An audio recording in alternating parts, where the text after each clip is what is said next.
இயேசு கிறிஸ்துவின் உபதேசம். சொல்லுங்க எல்லாரும். யாருடைய உபதேசம்? யாருடைய உபதேசத்துல நம்ம வளரணும்? யாருடைய உபதேசத்துக்கு நம்ம கீழ்ப்படியணும்? இதுதான் புதிய ஏற்பாடு. புதிய ஏற்பாடு இயேசுடைய உபதேசத்துல நிறைஞ்சிருக்குது. இயேசுடைய உபதேசத்தை தான் அப்போஸ்தலர்கள் எடுத்துட்டு போனாங்க. இயேசுடைய உபதேசத்தை அப்போஸ்தலர்கள் எழுதி வைத்திருக்கிறாங்க.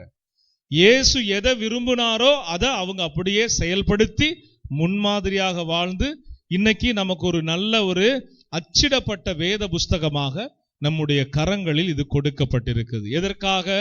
நம்ம படித்து பயன்பெற்று உருவாகி பரலோகத்திற்குள்ள பயணிப்பதற்கு என்ன செய்யணும்? இந்த வேதம் நமக்கு வெளிச்சமா இருக்கணும். ஆமீன் சொல்லுவோமா? இத வெளிச்சம்னு விரும்பினா வெளிச்சமா இருக்கும் உங்க வாழ்க்கையில. எத்தனை பேர் பைபிள் எனக்கு வெளிச்சமா இருக்கணும்னு சொல்லுவீங்க? ஆமீன் சொல்லுவோமா? ஒரு அல்லேலூயா சொல்லுவோமா? வெளிச்சம் அப்படின்னா இருட்டுல நம்ம நடக்கிறோம். கரண்ட் இல்ல கரண்ட் இல்லாத ஒரு பகுதியில, காட்டு பகுதியில நடக்கிறோம். இப்ப நீங்க சொல்லுங்க, போக வேண்டிய பாதை உங்களுக்கு தெரியுமா? தெரியாது. இருளில் நடக்கும்போது, ஒரு வனாந்தரத்துல நடக்கும்போது நம்ம போய் சேர வேண்டிய இடம் நமக்கு என்ன தெரியாது? தெரியாது. அப்ப தெரியாத போது நமக்கு பாதை தெரியணும்னா வெளிச்சம் வேணும். அப்ப நம்ம கையில ஒரு தீப்பந்தம் இருக்குது, இல்ல ஒரு டார்ச் லைட் இருக்குது அப்படின்னா நமக்கு என்ன தெரியும்? பாதை சரியாக தெரியும். அப்ப பாதை தெரிவதற்கு, நம்முடைய ஆவிக்குரிய விதத்துல நம்ம நடப்பதற்கு, பாதை வெளிச்சமாய் நமக்கு தெரிவதற்கு நமக்கு எது வெளிச்சம் அப்படின்னு சொல்லி பார்த்தா வேதம் தான் வெளிச்சம்னு வேத புஸ்தகம் சொல்லுகிறது. பாதைக்கு தீபம், என் கால்களுக்கு தீபமும் பாதைக்கெல்லாம் வெளிச்சமுமா இருக்கிறது. ஆமென் சொல்லுங்களேன். அல்லேலூயா, அல்லேலூயா. கர்த்தருடைய நாமம் மகிமைப்படுவதாக. இன்றைக்கு இயேசுடைய உபதேசம், அவருடைய உபதேசத்துல முக்கியமான சில காரியங்களை, ஒரு 3 காரியங்களை நான் இன்னைக்கு நம்ம பார்க்க போகிறோம். அடுத்த வாரம் வேறு காரியங்களை பார்க்க போகிறோம். நம்ம புதிய ஏற்பாடை நம்ம தியானிக்க ஆரம்பிச்சிருக்கிறதுனால நம்ம மத்தேயு, மார்க்கு, லூக்கா, யோவான் இதுலயே நிறைய விஷயங்களை நம்ம அலசி ஆராய்ந்து பார்க்க வேண்டியது இருக்குது. சோ வேதம் வாசிக்க நேரம் இல்லைன்னு சொல்லுகிறவங்களுக்கு இந்த செய்தி ரொம்ப மிகவும் பயனுள்ளதா இருக்கும். வேதத்தை வாசிக்கிறதற்கு நீங்க என்ன செய்யக்கூடாது? தயங்கக்கூடாது, சுணங்கக்கூடாது, சோம்பல் படக்கூடாது. வேதத்தை கொஞ்சம் கொஞ்சமா வாசிக்க பழகணும். கொஞ்ச நேரமாவது நீங்க இடம் கொடுக்கணும் வேதத்திற்கு. அதே போல வேதத்தில் உள்ள படிச்ச சில விஷயங்கள் உங்களுக்கு புலப்படாம இருக்கும், புரியாதது போல இருக்கும்.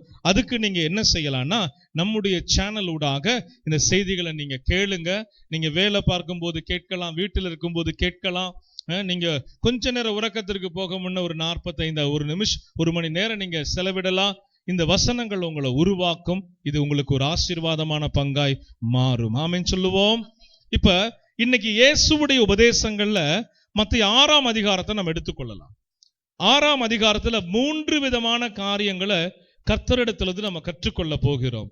இந்த 3 விதமான காரியங்களை, சில விஷயங்கள் வேதத்தில் உள்ள விஷயங்களோட நான் உங்களுக்கு புரிகிற மாதிரி லகுவா சொல்லி கொடுக்க ஆசைப்படுகிறேன். சரி, இந்த 6ஆம் அதிகாரத்தை எடுத்துட்டீங்கன்னா 1ஆம் வசனத்திலிருந்து 5ஆம் வசனம் வரைக்கும் நம்ம வாசிக்க கேட்கலாம்.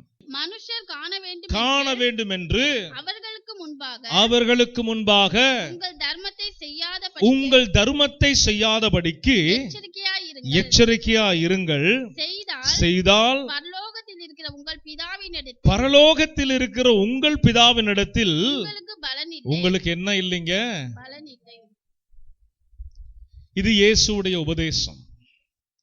நீங்க 4 பேருக்கு நல்லது செய்கிறதையோ, ஏழைக்கு இறங்குகிறதையோ, நீங்க தர்மம் செய்கிறதையோ எப்படி செய்யக்கூடாதுன்னு இயேசு நமக்கு கற்றுக் கொடுக்கிறார் தெரியுமா?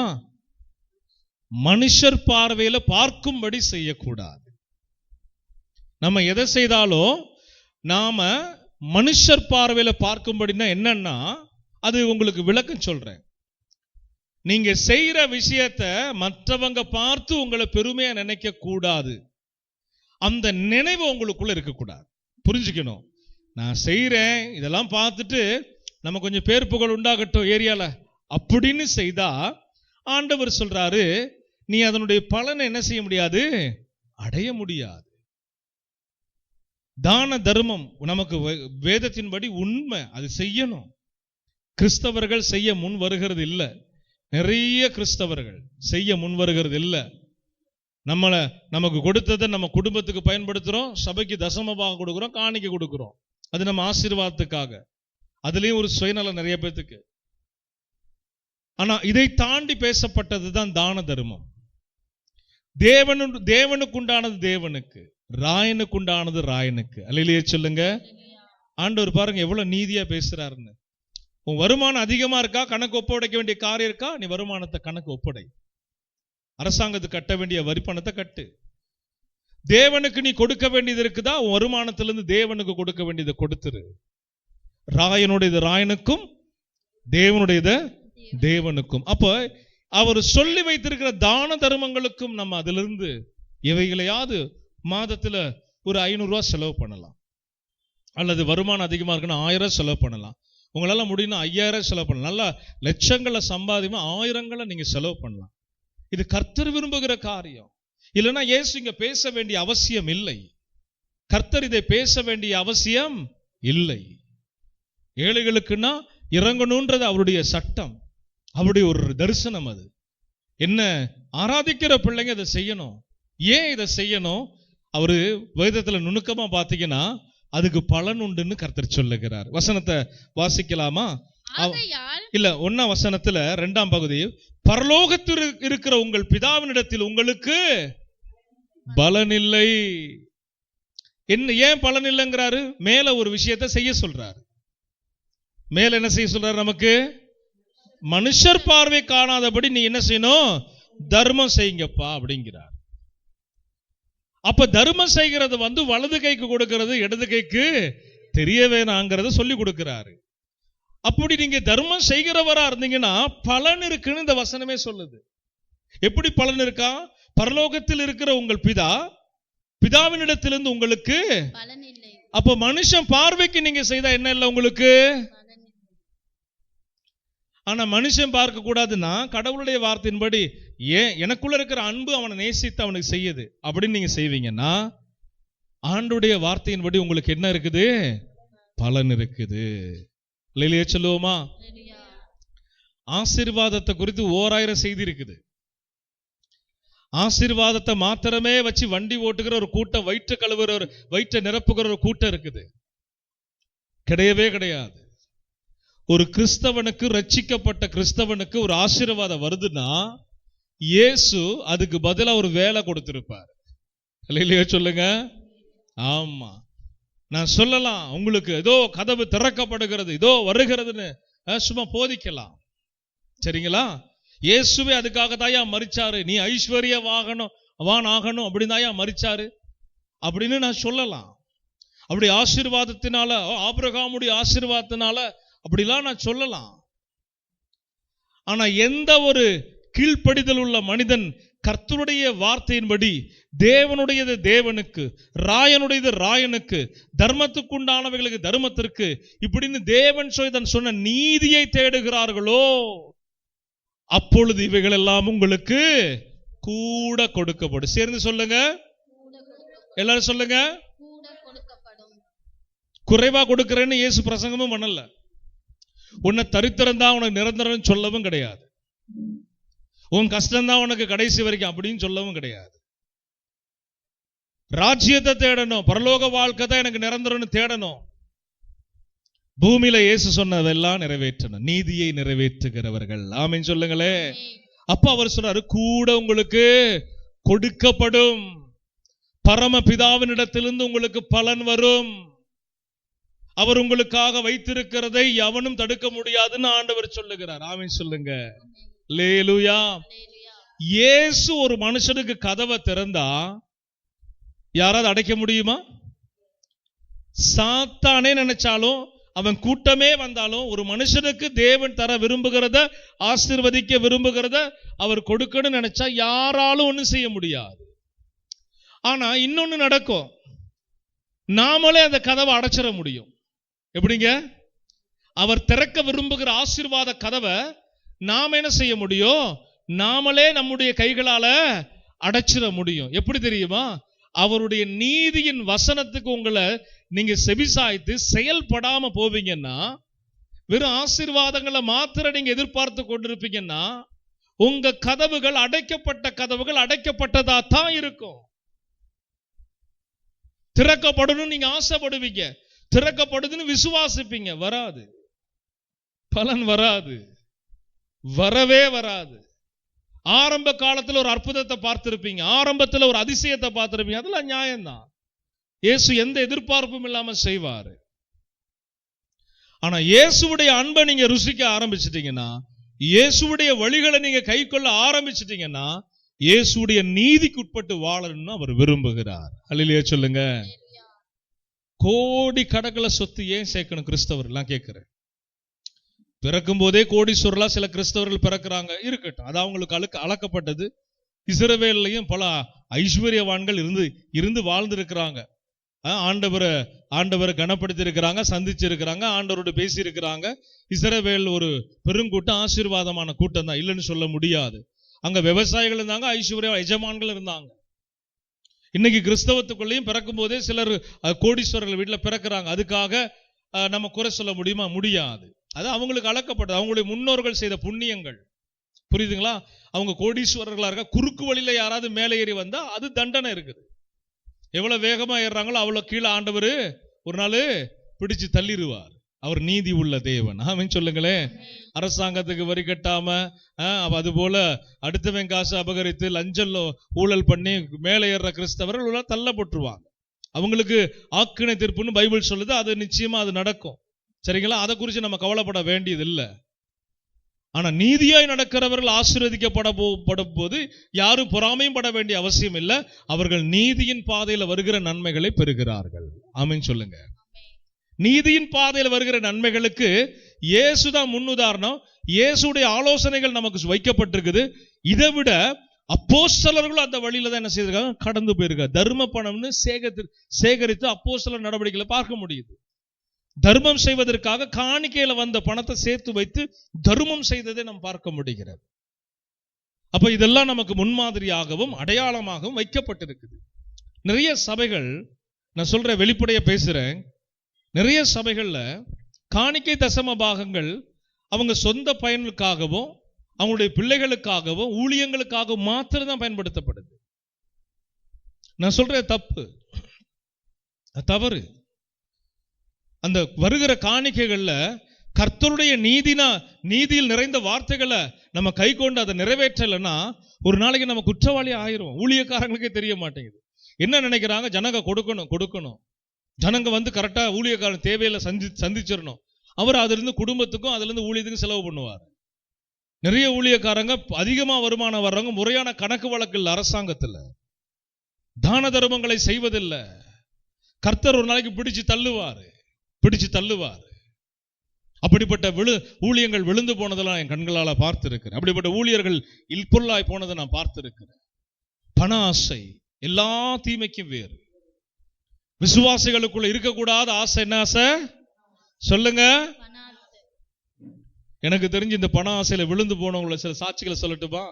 ஏமாந்தவங்களை சாட்சி சொல்றேன். மலேசியால 2 பேரு, இங்க நிறைய நடக்குது. எனக்கே Facebookல தான் நிறைய பேர் வந்திருக்காங்க. உங்களுக்கு நாங்க ஒரு பார்சல் அனுப்புறோம், நாங்க வந்து ஒரு பெரிய சொத்தை வித்தோம், நாங்க உங்களுக்கு பார்சல்ல பணம் வச்சு அனுப்புறோம், இத்தனை 1000 யூரோ அனுப்புறோம் அப்படின்லாம் கதையை கொடுப்பாங்க. நான் கொஞ்சம் டைம் பாஸிங்காக, என்ன அப்படியா, ஓ அப்படியா, பெரிய ஆசீர்வாதமா இருக்கே அப்படி இப்படின்ட்டு கடைசியில கேட்பேன். ஆமா, இந்த பார்சல் வாங்குறதுக்கு நான் தான் கட்டணுமானா? ஆமாம்பா. என்ன சொல்லுவா? ஆமாம்பா. அதோட அவனுக்கு ஒரு டாட்டா, வரட்டா. நிறைய ஜூலி இருக்கும்போது சொல்லுவேன், எங்க பாரு, இன்ன பேர்ல ஒருத்தர் வர்றான், Facebookல வருவாங்க, இன்ன பேர்ல ஒருத்தர் வர்றான், அதுவும் சொல்லி கொடுக்கும், இப்படி டைப் பண்ணுங்கப்பா, அப்படி டைப் பண்ணுங்க, இப்படி கேளுங்க, அப்படி கேளுங்கன்னு. டைம் பாஸிங்க்கு ஏமாத்த வரணுக்கு நாங்க ரூட்டு காமிப்போம். இல்லையா சொல்லுங்க? ஆண்டவருக்கு ஸ்தோத்திரம். நல்ல ஞானத்தை தெளிந்த புத்தியை கொடுத்திருக்கிறார். இழந்த ஊழியக்காரலாம் தெரியும், எனக்கு இழந்த விசுவாசிகளை தெரியும். இந்த பண ஆசை இருக்கிறால சாத்தான் அப்படி சொடக்கு போடுறதுல ஏமாத்திட்டு போயிடுமா. ஒரு நபர் அப்படிதான் 10,000 வெள்ளி, கிட்டத்தட்ட 10,000 15,000 வெள்ளி மலேசியால. அவருக்கு ஒரு Facebook மூலமா ஒருத்தர் கான்டாக்ட் ஆகுறாரு. ஃபாரினர், வெள்ளக்காரன் தோற்றம், போட்டோ தான் அனுப்புறான், ஆளு இருக்கானா இல்லையானு கூட தெரியாது. உடனே வெள்ளக்காரன் அப்படின்னதுமே ஒரு ஆண் வாயை பொளந்துட்டாரு. நாங்க பல ஏழைகளுக்கு கஷ்டப்படுற ஜனங்களுக்கு எங்க நாட்டுல இருந்து நாங்க உதவி செய்யறோம், இன்னும் உனக்கு நாங்க உதவி செய்ய விரும்புறோம், உன்னை குறிச்சு நாங்க Facebookல பார்த்தோம். இவருக்கா புல்லரிச்சு போச்சு. அடடடடடா, இவருக்கு அப்படியே ஒன்னும் புரியல. நாங்க உனக்கு உதவி செய்யறதுமே ரொம்ப ஆர்வ கோளாறுல, உனக்கு எவ்வளவு தேவைகளா இருந்தாலும் பரவாயில்ல, நாங்க அனுப்புற பெரிய தொகையை வாங்கிக்க அப்படி சொல்லிட்டு எல்லா கட்டுக்கதை எல்லாமே கப்சா. இது யாரு செய்வாங்கன்னா அந்த கருப்பைங்க செய்வாங்க, நைஜீரியாக்காரங்க. இந்த ஆப்பிரிக்கன்ஸ் தான் இந்த மாதிரி நிறைய ஃப்ராடு வேலையில இன்டர்நெட்ல உட்காந்து ஏமாத்துறது. நீங்களும் யாரும் போனுக்கிட்டு வந்து உங்க Facebookல ஏதாவது உனக்கு நான் இவ்வளவு தொகை அனுப்புறேன்னா ஏமாந்து தொலைக்காதீங்க, தயவு செய்து சொல்றேன். எதையுமே ஆண் நம்பிரு.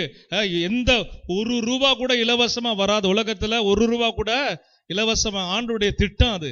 நெற்றி வேற என்ன செய்யணும்? நிலத்துல சிந்தணும், உழைக்கணும். ₹1 கூட நீங்க என்ன பண்ணக்கூடாது? ஆசைப்பட கூடாது. உடனே இந்த ஆர்வ கோளாறு அவரு பாத்துங்க, நம்ம பேர் தான் ஜான்சன். என்ன பேருங்க?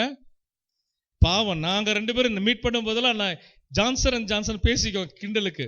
அவங்க மனைவி கூட ஜான்சன் அண்ட் ஜான்சன் அப்படிதான் சொல்லி கிண்டல் பண்ணுவாங்க எங்களை. நல்ல ஒரு நண்பர் தான். என்ன பண்ணாரு, கொண்டு போய் 15,000 வெள்ளி அவன் சொன்னதுக்கெல்லாம் தலையாட்டிட்டு, அதுக்கு என்ன இவருக்கு ப்ராஃபஸியாக சில பேர் சொல்லிட்டு இருக்காங்க. இந்த பணம் வரும்போது அங்க ஒரு அம்மா தீர்க்க தரிசனம் சொல்லுது, கர்த்தருக்கு கட்ட அவிழ்த்துட்டாரு. என்ன அவிழ்த்துட்டாரா? கட்ட அவிழ்த்துட்டாரு. முடிஞ்சு போச்சு. அன்னைக்குதான் கட்டப்பட்டாரு, அன்னைக்குதான் அவரு கட்டப்பட்டாரு.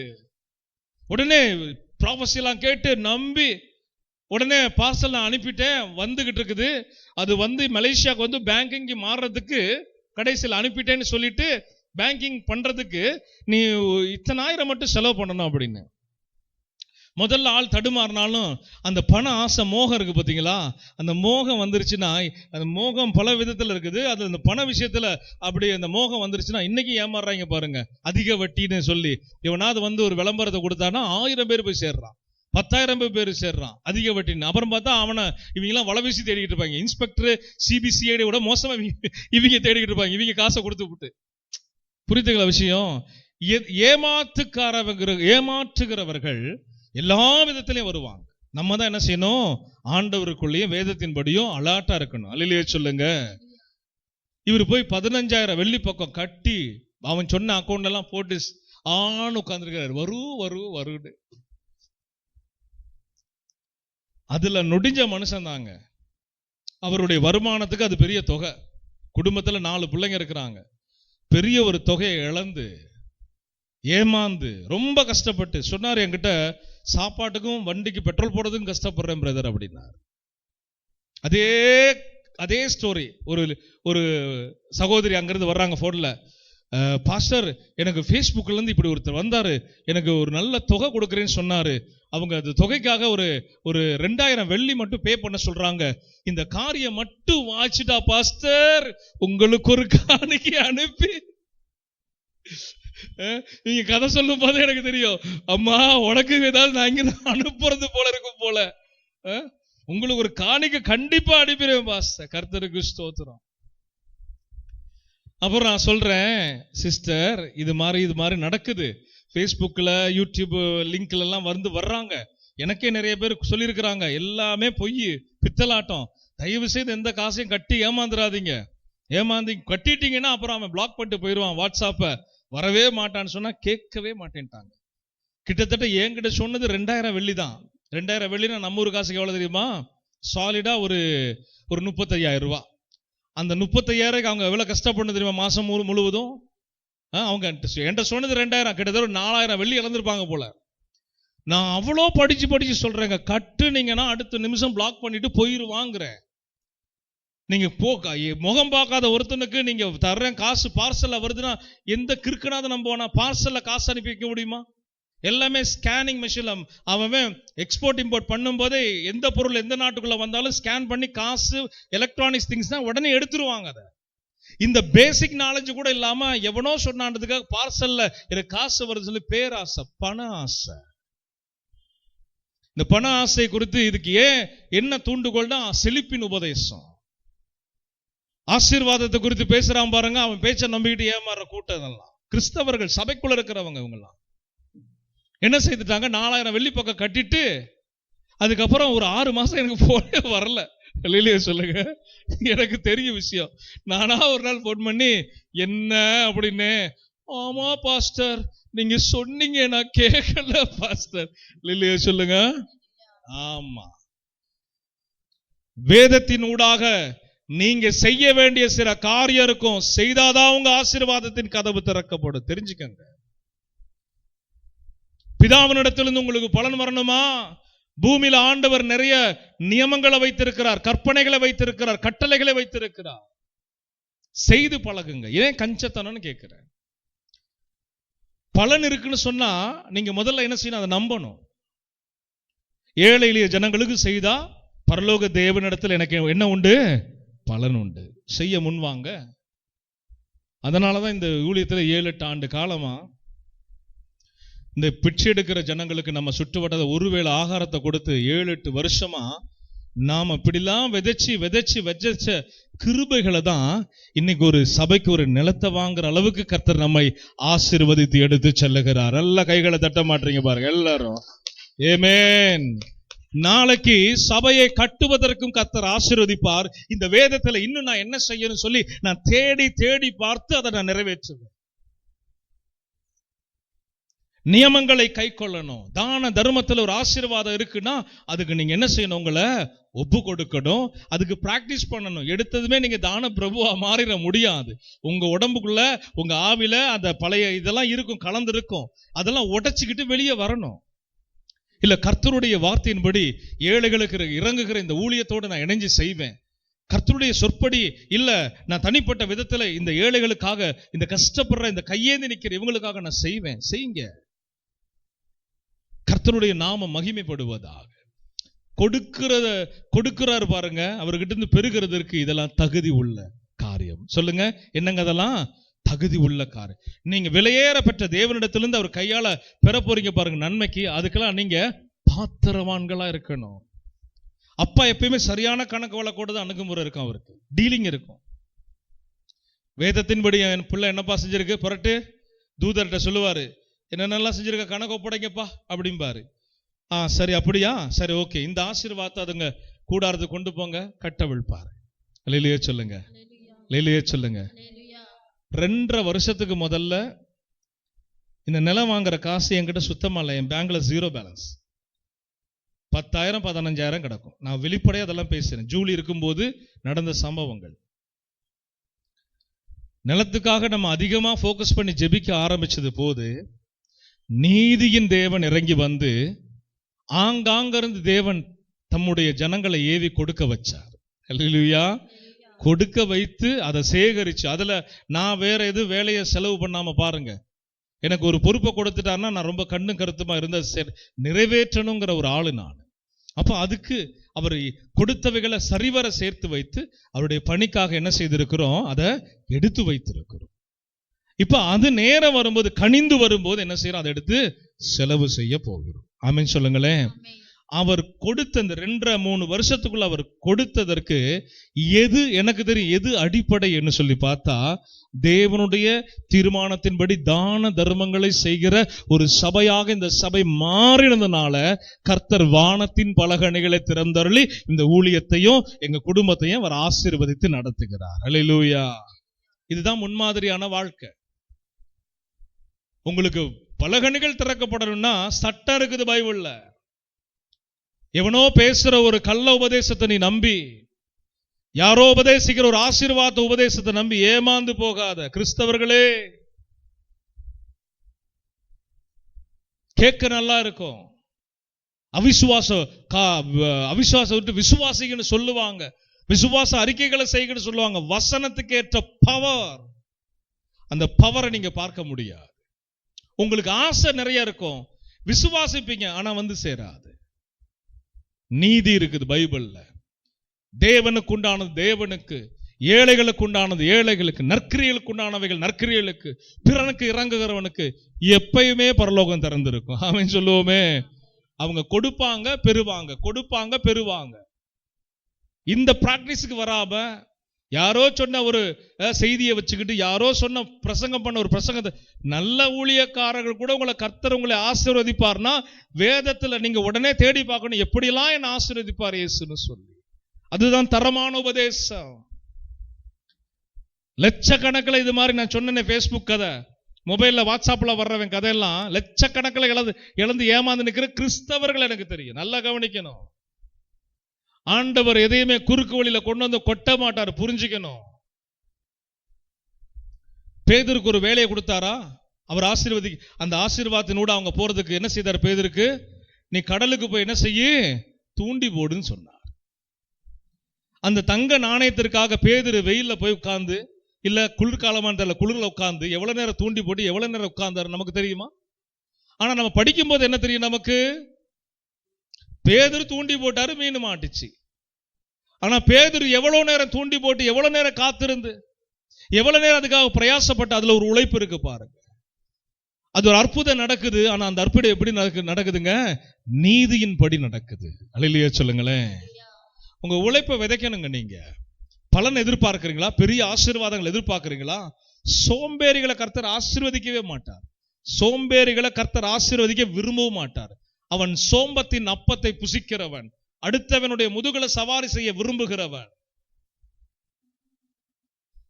வேதத்தின்படி ஆசீர்வாதங்களுக்குண்டான கதவுகள் என்னன்றது நீங்க படித்து தெரிந்து பிதாவினிடத்தில் பலன் பெறும்படி நீங்க என்ன செய்யணும்? ஆயத்தமாகணும். ஆண்டவர் சொல்லுகிறாரு, ஏழைக்கு இறங்குகிறவன் கர்த்தருக்கு கடன் கொடுக்கிறான். அத என்ன செய்வார்? அவரு திரும்ப கொடுப்பேன்னு சொல்றாரு. கடன் கொடுத்தா என்ன வரும்? வட்டி வரும். அதானே உண்மை. பேங்க்லயே உங்க காசை நீங்க கொண்டு போய் பேங்குக்கு கடன் கொடுத்தீங்கன்னா அந்த கடனுக்கு என்ன வரும்? இன்ட்ரெஸ்ட் வரும். வருமா இல்லையா? இப்ப 3 மாசத்துக்கு ஒரு தடவை இன்ட்ரெஸ்ட் போடுவாங்க. தெரியுமா தெரியாது அந்த சிஸ்டம்லாம் உங்களுக்கு? 1 லட்சம் ரூபா உங்க பேங்க்ல உங்க பேர்ல இருக்குன்னா 3 மாசத்துக்கு ஒரு தடவை இன்ட்ரெஸ்ட். என் பேங்க்ல எல்லாம் அப்படிதான் பண்ணுவாங்க. சில பேங்க்ல இயர்லி ஒன்ஸ் போடுவாங்கன்னு நினைக்கிறேன் இன்ட்ரெஸ்ட். அந்த தொகை எத்தனை மாசம் இருக்குதோ அதுக்கேற்ற ஒரு இன்ட்ரெஸ்ட். சரிங்களா? அப்ப பரலோக தேவனிடத்துல நீங்க முதலீடு செய்தீங்கன்னா அதுக்குண்டான வட்டியும் முதலும் வந்து சேரும். ஆமென் சொல்லுங்க. அல்லேலூயா சொல்லுங்க. கவனிங்க. அப்ப ஆண்டவருடைய 2வது வசனத்தை வாசிட்டு வாங்கம்மா. ஆகையால் நீ தர்மம் செய்யும் போது மனுஷரால் புகழப்படுவதற்கு மாயக்காரர் ஆலயங்களிலும் வீதிகளிலும் செய்வது போல. யாருங்க அவங்களுக்கு ஒரு பேரு சொல்றாரு ஆண்டவர். என்ன காரங்க அவங்க? எல்லாரும் சத்தமா சொல்லுங்க. என்ன காரங்க அவங்க? மாயக்காரங்க. மாயக்காரங்கன்னா இல்ல இருக்கிறது போல காமிச்சுக்குவாங்க. தான தர்மம் செய்கிற உள்ள இல்ல, ஆனா இருக்கிறது போல என்ன செய்வாங்க? காண்பித்துக் கொள்வார்கள். அத கடவுள் வெறுக்கிறார். அப்படி செய்யாத நீ. அதல்ல தான தர்மம். மனுஷன் பார்வைக்கு நீ செய்து பேரெடுக்க பாக்குறியா? அதல்ல தான தர்மம். நீ வலது கை செய்யறது என்ன செய்யக்கூடாது? இடது கைக்கு தெரியக்கூடாது. அல்லேலூயா சொல்லுங்களேன். தொடர்ந்து வாசிக்கலாம். உனக்கு முன்பாக ஆமா, நீங்க மனுஷனுக்கு முன்பதாக செஞ்சுட்டு செய்ததை என்ன செய்யக்கூடாது? தாரை ஊதுவியாதே. இங்க ஒரு ஆள் இருந்துச்சு, ஒரு நிலம் இருக்குது, தர்றேன், ரொம்ப காலமா தர்றேன். இங்க ஒரு ஆள் இருந்துச்சு. சரிங்களா? யாரெல்லாம் சொல்ல மாட்டேன். ஆனா அந்த ஆளுக்குள்ள கொஞ்சம் பெருமை இருந்துச்சு. எனக்கு தெரியும், ஒரு கிராமத்துக்குள்ள ஒரு நிலம் இருந்துச்சு. ஆனா அந்த ஆளுக்கு கொடுக்கறதுக்கு மனசு இல்லை. ஆனா உளறிடுச்சு ஒரு தடவை. அத கடைசி வரைக்கும் தர்றேன்னு சொல்லிட்டு அதுல ஒரு பெருமை. அந்த நிலத்தை குறித்து பேசும்போதெல்லாம் அதுக்கு கொஞ்சம் நான் இன்னும் கொஞ்சம் சபையிலெல்லாம் சொல்லணும்னு ஆசைப்பட்டுச்சு போல. எனக்கு இது கொடுக்கிறேன்னு சொன்ன காலத்திலே மனசுல சமாதானம் இல்லை. அதே போல கடந்த மாதங்களை கடந்து போய்விட்டார்கள். என்ன செய்துட்டாங்க? கடந்து போய்விட்டார்கள். அப்ப எதை செய்ய விரும்புகிறோமோ முதல்ல அதை உடனே செஞ்சிடணும். ஆமென் சொல்லுங்க. செய்ய விருப்பம் இல்லாமனா அமைதலா இருந்தா கூட பிரச்சனை இல்லை. செய்யறத மாதிரி பாவலாவும் பண்ணக்கூடாது. அல்லேலூயா சொல்லுங்களேன். ஒரு அல்லேலூயா சொல்லுங்களேன். செய்யற மாதிரி என்ன கூடாது? நாடகம் ஆடக்கூடாது. கடவுளுடைய பார்வையில் யாரும் என்ன செய்ய முடியாது? தப்பிக்க முடியாது. அவருக்கு தெரியும் உண்மையா செய்யற ஆள் யாரு, நடிக்கிற ஆள் யாரு, பொய் பேசுற ஆள் யாரு, எல்லாமே அவருக்கு தெரியும். அப்படி தாரை ஊதுவித்து செய்துகிட்டா கூட அவர் சொல்றாரு, அவர்கள் தங்கள் பலனை அடைந்து தீர்ந்ததென்று மெய்யாகவே சொல்லுகிறேன். நீங்க கஷ்டப்பட்டு அப்படி செய்துட்டு 4 பேருக்கிட்ட பேர் எடுக்கணும்னு செய்துட்டு, நீங்க செய்தது ஒரு பக்கம் உண்மை, ஆனா உள்ளுக்குள்ள பேர் எடுக்கணும்னு செய்துட்டீங்க, பப்ளிசிட்டிக்காக செய்றீங்க. ஆண்டவர் சொல்றாரு, சரி செஞ்சிட்டல்ல, நீ தாரை ஊதுவித்தாய் அல்லவா, பிறர் பார்க்கும்படி பெருமைக்காக செய்தல்ல, அதனுடைய பலன் உனக்கு அவ்வளவுதான். நீ பார்க்க பெருமைக்கு செய்த பாரு, அதுதான் உனக்கு பலன். பரமபிதா கிட்ட இருந்து எந்த பலனும் வருவதில்லை. ஹல்லேலூயா. செஞ்ச விஷயத்தை ஓயாம சொல்லி காட்டவும் கூடாது. ஆமீன் சொல்லுங்க. செய்தது செய்தட்டும் மறந்துட்டு போய்கிட்டே இருக்கணும். சில பேர் நன்மை பெற்றவங்க கூட நம்மளை கொஞ்சம் புகழ்ந்து பேசுவாங்க. சில நேரம் என் காதலெல்லாம் விழுகவே விழுகாது. விடாம அதையே போய் பேசிக்கிட்டு இருக்கிற அப்படின்னு போய்கிட்டே இருப்பேன். ஏன்? அதை நம்ம மண்டையில ஏத்திக்கிட்டோம்னா நம்மள அறியாம ஒரு கணம் வந்துடும். அந்த வார்த்தைகள் நம்மளுடைய சிந்தனையில வந்து நின்றோம். அப்ப இங்க யார் இடம் பிடிச்சிருவான்? பிசாசு இடம் பிடிச்சிருவான். அப்ப அந்த சுகத்தை தேட ஆரம்பிச்சிடும். 4 பேர் இப்படி நம்மளை பத்தி பேசினா நமக்கு கொஞ்சம் நல்லா இருக்கே அப்படிங்கிற ஒரு பெருமை. பிசாசு அதான் எதிர்பார்க்கிறான். 4 பேர் வணங்கணும், அவனை 4 பேர் அவனை உயர்த்தி பாடணும், பேசணும், இதுதான் அவன் விரும்புறான். அப்ப அது போல நமக்குள்ள என்ன வந்துருச்சுன்னா, அவனுக்கு நமக்கு என்ன இல்லைங்க, வித்தியாசம் இல்லை. பரலோகத்தில் இருக்கிறவர் பார்வைக்கு உகந்த காரியங்களை செய்ய பழகி கொள்ள வேண்டும். 5 வாசி முடிங்க. அன்றியும் நீ ஜெபம் பண்ணும்போது 5 வரைக்குமா இல்ல 4 வரைக்கும் வாசிச்சாச்சா? 3 வாசிங்க. 3 4 வாசி முடிங்க.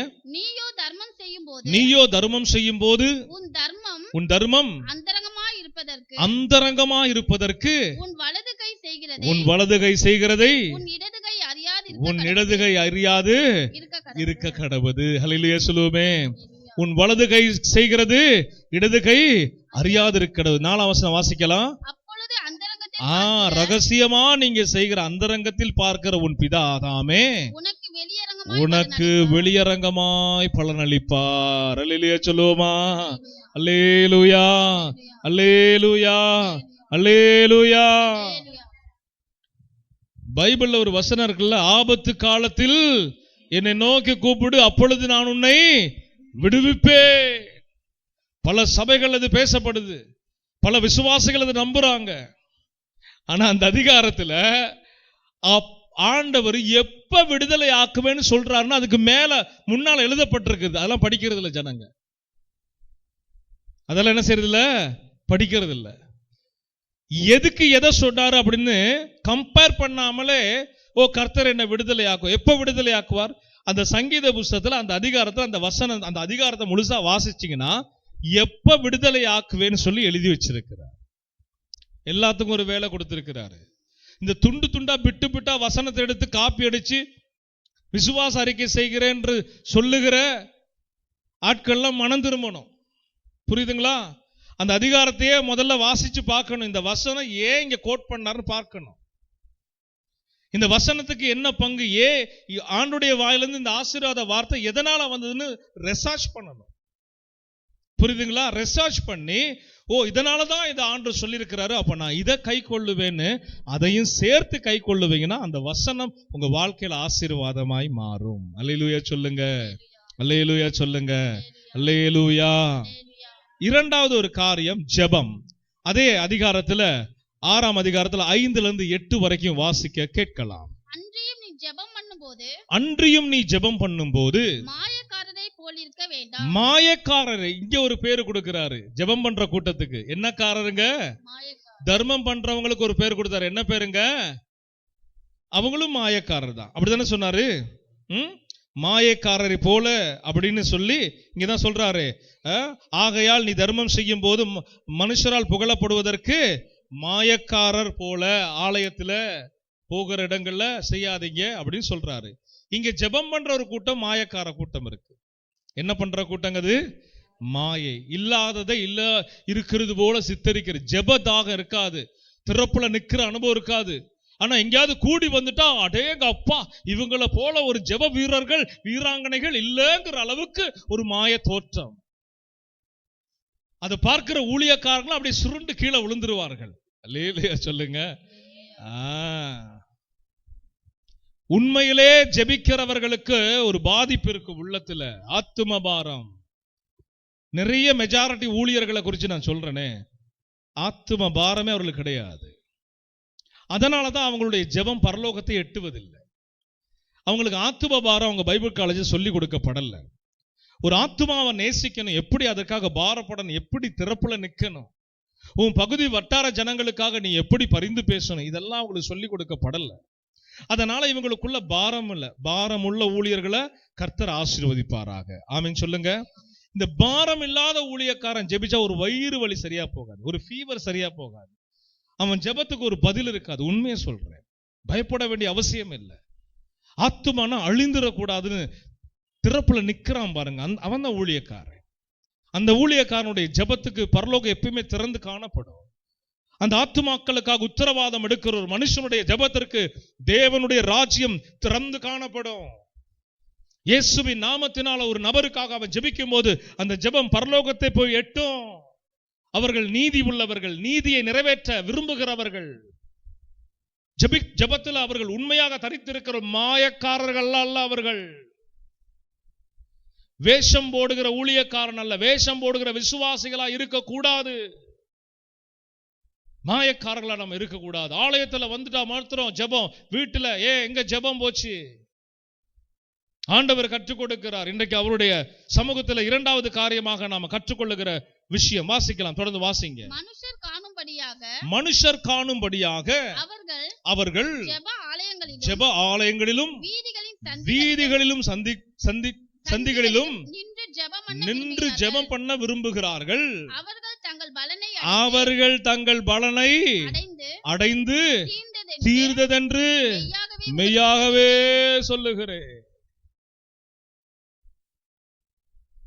யுத்தத்துக்கு போகிறவே யுத்தத்துல வந்து மாத்திரம் அல்ல கத்தி சொல்றது, அவன் ரகசியமாகவும் என்ன செய்து கொண்டிருப்பான்? யுத்தத்துக்காக பயிற்சி செய்து கொண்டிருப்பான். ஆமென் சொல்லுங்களேன்.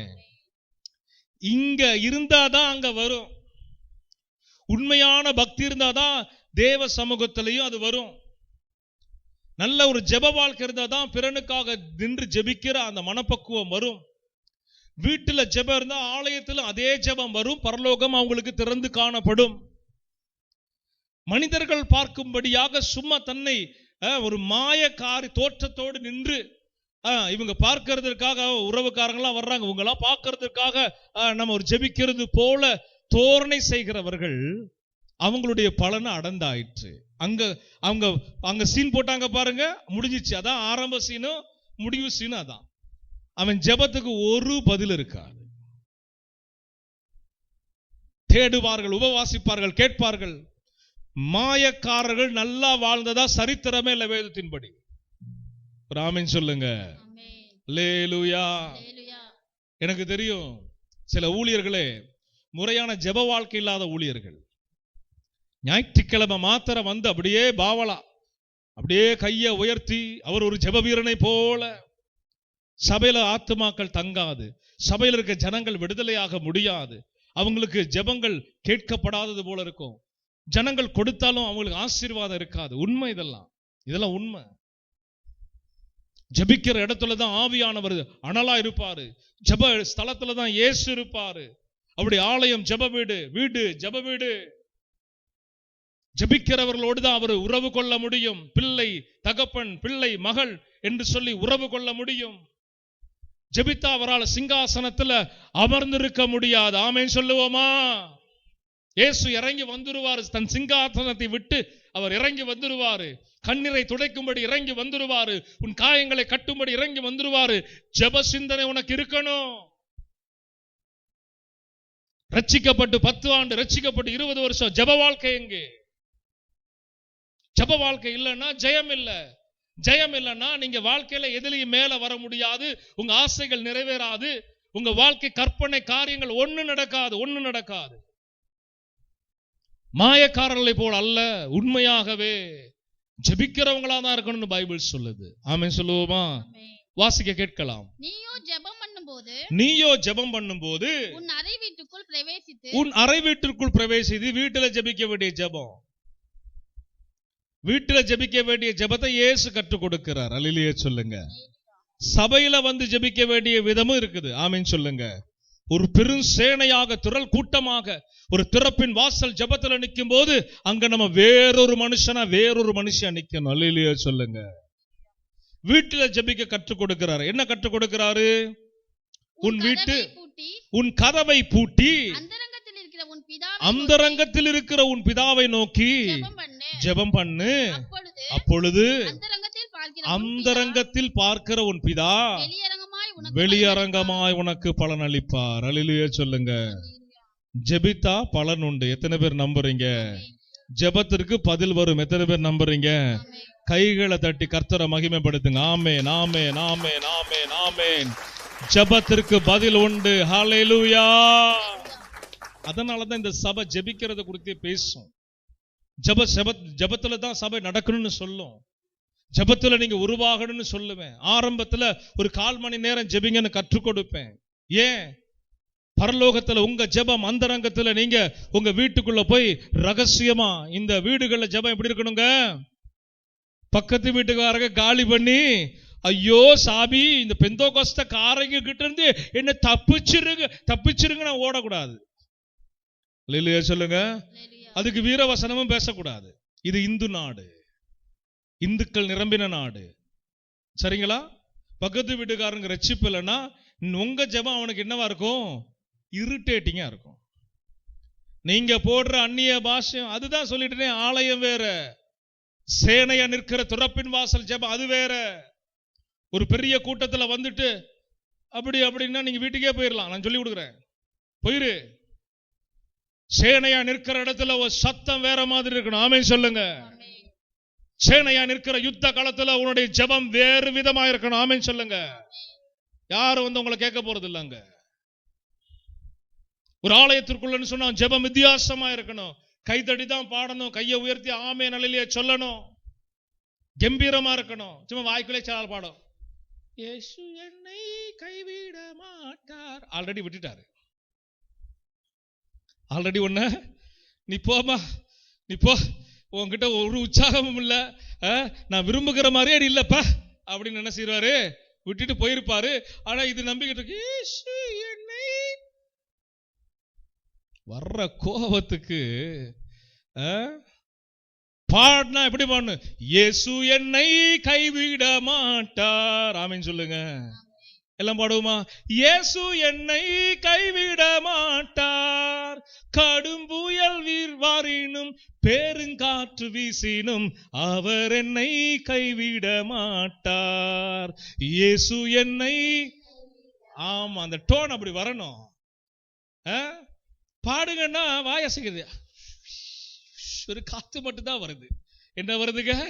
உலகத்தானு சொல்றான், வெறும் காத்து மட்டும் தாங்க வருது. விசுவாசிக்கு அவன் வாயிலிருந்து வெறும் காத்து மட்டும்தான் வருது. அல்லேலூயா, அல்லேலூயா. வாடகை வீட்டுல இருக்கிறவங்க ஜெபிக்கும் போது இயேசு சொல்லுகிறாரு, ரகசியமா நீ ஜெபம் பண்ணு, அந்தரங்கத்தில் ஜெபிக்கிற உன் ஜெபத்திற்கு. ஆமா, இல்லைன்னா வீட்டுக்காரர் வந்து காலி பண்ணு சொல்லிடுவார். அல்லேலூயா சொல்லுங்க. ஞானம் வேணும். வேதத்தை நல்லா தியானிக்க கற்றுக்கொள்ளணும். சும்மா குருட்டாம்போக்கில் ஓட முடியாது கிறிஸ்தவ வாழ்க்கை. இடத்துக்கு ஏற்றபடி, சூழ்நிலைக்கு ஏற்றபடி நீ அந்தரங்கத்துல ஜெபம் பண்ணு. இப்ப நான் குடிபெயர்கிற வீடு வந்து வாடகை வீடு தான். நல்ல பிரம்மாண்டமா நான் ஜெபம் பண்ணலாம். ஒரு பய கேட்க மாட்டான். 1/2 கிலோமீட்டருக்கு யாருமே இல்லை. அல்லேலூயா சொல்லுங்க. நான் மட்டும்தான் குடியிருக்கிறேன். நான் என்னதான் ஆவே அப்படின்னாலும் எவனும் ஏய் அப்படி வந்து நிக்கவே மாட்டான். நானாவது வெளியே வந்துட்டு ஐயா ரட்சிக்கப்படுங்கன்னு கேட்டா அது போய் சேர்றதுக்கு 1/2 மணி நேரம் ஆயிரும். இயேசு உங்களை அழைக்கிறார் அப்படின்னு சொல்றது கூட அவங்க காதுல போய் 1/2 மணி நேரம் கழிச்சு தான் விழும். அந்த அளவுக்கு தூரத்துல கேட்கலாம். இப்ப நான் பாருங்க, காலைல 5:30 மணிக்கு ஏஞ்சேன், பாடுனேன், துதிச்சேன், வீடு முழுக்க நடந்துகிட்டு இருப்பேன். ஜெப நேரத்துல கிச்சன் வரைக்கும் போயிட்டு ஜெபம் பண்ணிட்டு வருவேன். இல்லையா சொல்லுங்க. உட்கார்ந்து நின்னுகிட்டு ஜெபிக்கிறத விட நடந்தெல்லாம் ஜெபம் பண்ணுவேன். எனக்கு விடுதலை ஆண்டவர் கொடுத்தாரு, சுதந்திரவாளி ஆக்கிட்டாரு. எனக்குன்னு ஒரு தனியா ஒரு வீடை கொடுத்துட்டாரு. நாங்க விடுதலையோட எல்லாமே செஞ்சுக்கிட்டு இருக்கிறேன். ஆமென். பக்கத்து வீட்டுக்காரங்க தொல்லை இல்ல. இதே அப்படி ஒரு கூட்டத்தோட இருக்கிற ஒரு இடத்துல இருந்தா ஜன்னலெல்லாம் அடைச்சிட்டு சத்தத்தை அப்படி மெதுவா அவரு கேட்டா போதும். ஆமென் சொல்லுங்களேன். நான் ஜெபிக்கிற ஜெபத்துல இன்னொரு வாடகை வீட்டுக்காரன் காலி பண்ணி போறதோ, இல்ல வீட்டுக்காரர் என்ன வந்து காலி பண்ணு சொல்றதோ அது தப்பல்லவா? இது எப்படி நீதி ஆகும்? சொல்லுங்க. அவன் ரட்சிக்கப்பட்ட 4 குடும்பம்னா பிரச்சனை இல்லை, நீங்க ஜெபிக்கும் போது அதான் அங்க கிச்சன்ல ஆமே அல்லேலூயா அப்படின்னு சொல்லுவாங்க. இவன் வந்து உருட்டு கட்டி எடுத்துட்டு இன்னைக்கு காவி துணியை போட்டு அடிக்க வர்றான். இப்ப நம்ம என்ன பண்ணணும்? இயேசுவை ஃபாலோ பண்ணணும். அல்லேலூயா சொல்லுங்க. என்னைக்குமே இயேசு சொன்னதுதாங்க நடக்கும். அவன் சொல்லுங்களேன். இயேசுவுக்கு அன்னைக்கு அவருக்கு தெரியும், இந்த கட்சிக்கார நான்லாம் அப்படி எழும்பி என் பிள்ளைகளை கொஞ்சம் நெருக்குவாங்க, ஆனாலும் அப்போயும் இந்த பிள்ளைங்களுக்கு நான் ஆலோசனை வைக்கணுமேனு அந்த ரங்கத்தில் பார்க்கும்படி. பெருமைக்காக சில கத்துறாலாம் இருக்குது, எனக்கு தெரியும். உப்புச்சப்பே இருக்காது அது வாழ்க்கையில, கிறிஸ்தவ வாழ்க்கையில அதுக்கு உப்புச்சப்பே. சத்தம் மட்டும் பாத்தீங்கன்னா அட்டா அட்டா அட்டா அட்டா அட்டா ஸ்பீக்கர் ஊஃபர் பாக்ஸ்ல வச்சது போல அந்நிய பாஷையில ரொம்ப சூப்பரா பிரமாதமா இருக்குல்ல, பார்த்தா பேஷ் பேஷ் அப்படிம்பாங்க. அந்த இடத்துல மட்டும்தான் 4 பேர் பார்க்கறதுக்கு மட்டும்தான். வீட்டுல பாத்தீங்கன்னா ரிமோட்டை வச்சு உருட்டிக்கிட்டு இருக்கிற சீரியலா உருட்டிக்கிட்டு இருக்க. எச்சரிப்பு. அல்லேலூயா சொல்லுங்க. ஆமா. யாரு பார்க்க ஜெபிக்கணும்? அதெல்லாம் முதல்ல அந்த கண் கட்டி காட்டுல விட்டு நடந்ததெல்லாம் போதும், வாங்க மனம் திரும்பி வாங்க. குடியிருக்கிற பகுதியில் சத்தியம் சொல்லி எல்லாத்தையும் முதல்ல சத்தியத்துல வழி நடத்தி ரட்சிப்புகள் வழி கூடி சத்தமா ஜெபம் பண்ணுங்க. யார் கேட்க போறா? அந்நிய ஸ்தலங்கள் இருக்கும்போது என்ன செய்யணும்? இல்ல நான் கதவெல்லாம் அடைச்சு ஜன்னல்லாம் அடைச்சு ஜெபிக்கிறேன், பிரச்சனை இல்லை, அது பக்கத்துல டிஸ்டர்பன்ஸ் ஆகலைன்னா நல்லா ஜெபம் பண்ணுங்க. ஆனா உங்க ஜெபத்துக்கு, அந்த ரங்கத்துல ஜெபிக்கிற ஜெபத்துக்கு கடவுள் என்ன செய்றாரு? வெளியரங்கமாய் பலன் வச்சிருக்கிறார். ஜெபிக்கிறத விட்டுறாதீங்க. ஜெபத்தை விட்டுட்டீங்கன்னா ஜெயம் இல்லை. ஜெபத்தை விட்டுட்டோம்னா நமக்கு எதிர்காலமே இல்லை. ஜெபத்தை விட்டுட்டோம்னா வாழ முடியாது. 1/4 மணி நேரம் அது ஜெபிக்க ஆரம்பிச்சு அதை 1/2 மணி நேரமாக்கி 1 மணி நேரமாக்கி அதை 2 மணி நேரம் கூட நீங்க ஆக்கலாம் முடியும். வேலைக்கு போகிறவங்களா 1 மணி நேரம் குறையாம ஒரு நாளைக்கு உங்க ஜெப வாழ்க்கை இருக்கணும். ஜெபம் என்பது ஒரு தீ, ஜெபம் என்பது ஒரு அக்னி, ஜெபம் என்பது சாத்தானுக்கு விரோதமாய் நிற்கும். ஆமென் சொல்லுங்க. அதனாலதான் ஆண்டவர் சொல்லுகிறாரு, ஆனாலும் இல்ல நீ குளிரும் இல்ல வெதுவெதுப்பா இருக்கிற, நான் என்ன செய்வேன் உன்ன? அப்படியே கற்பனை பண்ணி பாருங்க. கிறிஸ்துவுக்குள் இருக்கிற நம்மள நீ அனலும் இல்ல குளிரும் இல்ல, நான் என்ன செய்வேன்? அவருக்குள்ள இருந்து தூக்கி வீசுறேங்கிறார். அவருக்குள்ள இருந்து உங்களை வாமிட் பண்றேங்கிறார். நீ எனக்கு வேணாங்கிறார். யோசித்து பார்க்கணும். இதெல்லாம் சிந்திக்க வேண்டிய விஷயம். இது நான் உங்களுக்கு சொல்றது சில காரியங்களை சம்பவங்களை சொல்லி சொன்னாலும், ஜெபம் உயிர் நாடி, ஜெபம் ஜீவன் உள்ளது, ஜெபம் உங்களை உயிர்ப்பிக்கும், ஜெபம் உங்களை ஓடச் செய்யும், ஜெபம் உங்களை ஆசீர்வதிக்கும், ஜெபம் உங்களுக்கு பரலோகம் திறந்து காணப்படும், ஜெபத்தினால சகலமும் உங்களுக்கு வாய்க்கும். ஜெபிக்கிறவர்கள் எந்த காலத்திலும் கர்த்தராலே ஆசீர்வதிக்கப்பட்டவர்களாக தான் இருப்பாங்க. எத்தனை பேர் நம்புறீங்க? நல்ல உற்சாகமா ஆமென். நான் ஜெப வீராங்கனையா எழும்புவேன், ஜெபிக்கிறவனாய் எழும்புவேன், கர்த்தருக்குள்ளே கனி கொடுக்கிறவனாய் காணப்படுவேன். வரணும், அது வரணும். சொல்லி கொடுத்து யாரோ புஷ் பண்ணி அப்படி இல்ல, வரணும், தானா வரணும்.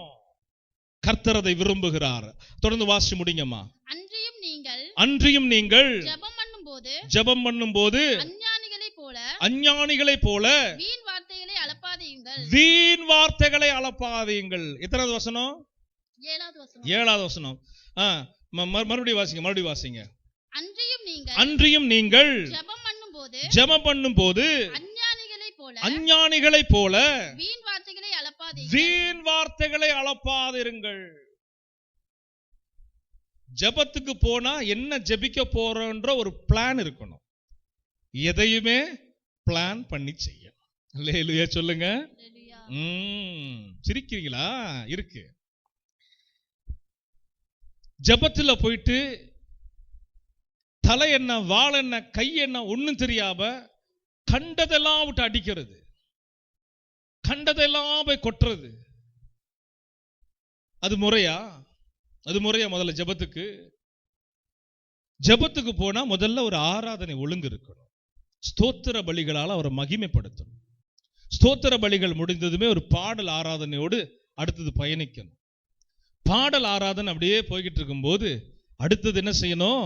கொடுத்தவைகளுக்காக நன்றி சொல்லணும். அதான் நன்றி உள்ள உணர்வுள்ள விசுவாசி. இயேசு விரும்புகிற ஒரு ஆத்துமா செய்தாரு பாருங்க. இப்ப அடுத்தது வைக்கிறது அவர் இரிட்டேட் பண்ணிடும். அவரு எவ்வளவு செஞ்சாலும் நன்றி இல்லை இந்த பிள்ளைக்கு நினைச்சிருவார். நீங்க போய் ஒரு அப்பா கொடுக்குற அப்பா கிட்ட சும்மா நொய்யின்னு கேட்டுட்டே இருக்க பார்ப்போம். சில வீட்டுல விழுந்துரும் முதுகிலே பளிச்சுன்னு. சில ஆளுக்கெல்லாம் நல்லா கண்டத்திலே ஒண்ணு பலாருன்னு விழுந்துரும். எப்பா பாரு எதையாவது செலவு வச்சுக்கிட்டு கழுது அப்படின்னு விழுந்துரும். ஆனா நம்ம ஆண்டவர் அடிக்க மாட்டார். அன்பானவர் வச்சுக்கோமே, அவர் விரும்புற மாதிரி என்ன செய்யலாம்? துதிங்க, ஆராதிங்க. அடுத்தது ஜெபத்துக்கு போயிட்டு செய்தவைகளுக்காக நன்றி சொல்லுங்க. போன வாரம் செய்தது, போன மாசம் செய்தது, போன வருஷம் செய்தது, 10 ஆண்டுகளுக்கு முன்பு செய்தது, சுகம் கொடுத்தது, பலம் கொடுத்தது, ஆசீர்வதித்தது, நீங்க பெற்ற நன்மைகள், பெற்ற பொருட்கள், உடைமைகள் எல்லாவற்றுக்கும் நன்றி சொல்லுங்க.